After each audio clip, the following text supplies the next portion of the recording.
గురుగారు కుంభరాశి వారికి ఈ వారం రాశి ఫలితాలు ఏ విధంగా ఉండబోతున్నాయండి? కుంభరాశి వారికి దివ్యమైన యోగం కనపడుతోందమ్మా. 4 గ్రహాలు చక్కగా యోగిస్తున్నాయి. 2వ రాశిలో బుధ శుక్రులు, 6వ రాశిలో చంద్ర కుజులు.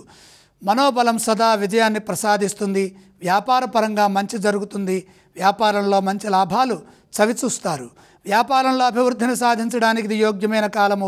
పలు మార్గాల్లో వ్యాపార విస్తరణ చేసుకునే అవకాశం లభిస్తుంది.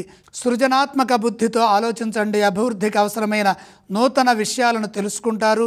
విజయాలు సాధించడానికి కాలం సహకరిస్తుంది. విజ్ఞానవంతమైన ప్రజ్ఞని పొందండి. సమయస్ఫూర్తితో వ్యవహరించి లక్ష్యాలను పూర్తి చేసుకోండి. అధిక ధనలాభం సూచితం. అందుకు అవసరమైన ప్రణాళికలు సిద్ధం చేసి వాటిని కార్యరూపంలోకి తీసుకొచ్చే ప్రయత్నం చేయండి. నిరంతర సాధనతో మనోభీష్ట సిద్ధి కలుగుతుంది. భూలాభం గోచరిస్తోంది. విశ్వాసంతో పనిచేయడం ద్వారా నిర్మాణాత్మకమైన శుభ ఫలితాలుంటాయి. ఉద్యోగంలో ఆపదలు తొలగుతాయి. ప్రశంసలు పెరుగుతాయి.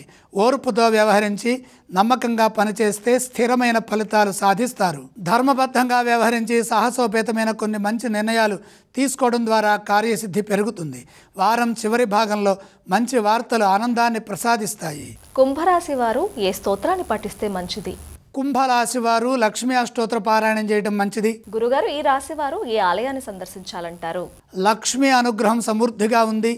మరింత ఆనందం కోసమే లక్ష్మీ అమ్మవారిని దర్శించండి. అలాగే గురుగారు, మరి ఈ రాశి వారు ఏ విధానం చేస్తే శుభప్రదం? దానాలు చేయవలసిన అవసరం లేదు.